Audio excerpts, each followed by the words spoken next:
Donc, c'est la deuxième vidéo du chapitre 3. Il s'agit de types de listes. Donc, on va voir les types de listes, les types d'éléments, les types des composants et les listes des zones.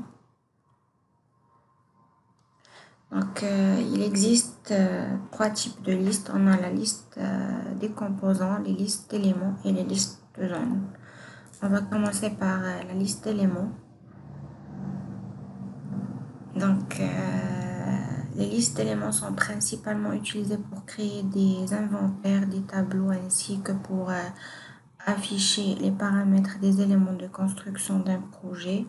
Et lors de la génération des listes d'éléments, Archicad filtre le projet ou la sélection d'éléments de construction considérés en fonction du plan de liste sélectionné, et les éléments correspondant aux critères du filtre sont repris avec leurs composants, leurs descriptifs et leurs paramètres si le plan de liste le prévoit.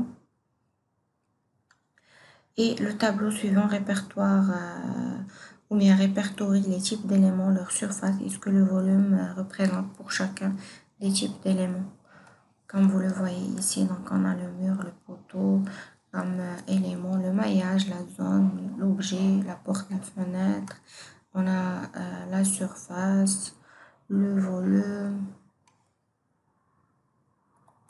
Maintenant, on va voir quelques remarques. Donc, il inclut les surfaces autour des ouvertures avec appui et le long de la profondeur de l'appui.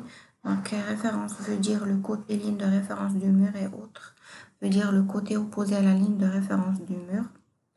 Toutes les arêtes, que ce soit ou par les deux côtés, y compris les arêtes des ouvertures, sauf quelques arêtes spéciales d'ouverture avec appui, et les côtés gauche et droit de la poutre comme défini par son orientation.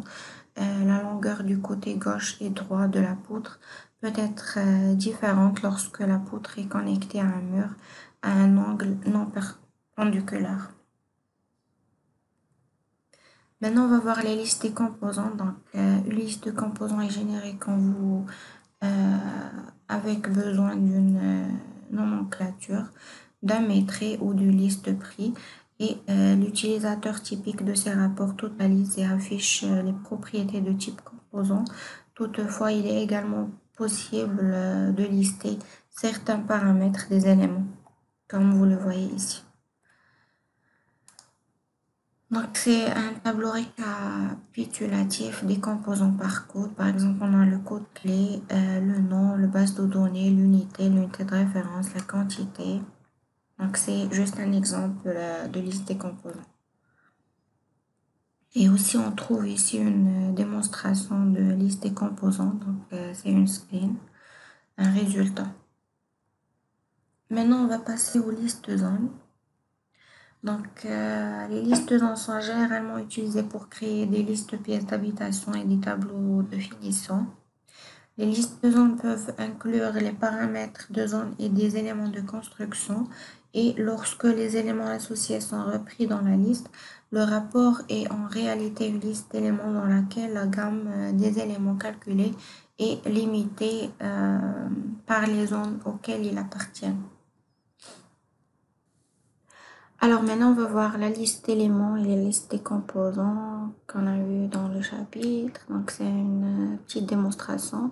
Il vous suffit de cliquer sur Fenêtre, puis Naviguer, et vous trouverez la liste d'éléments et la liste de composants et la liste de zones.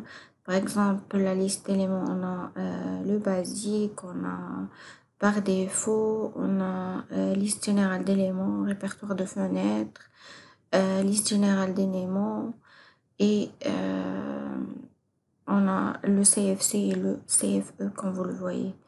Concernant la liste de composants, c'est pareil, c'est juste une petite modification. Par exemple, on a le basique et celui par défaut. On a les composants et les clés, les descriptifs et clés. On a aussi le CFC et le CFE. Concernant la liste de zones, on a le basique, le par défaut, pièces et étages, pièces et catégories de zones. Et on a le CFC et le CFE toujours.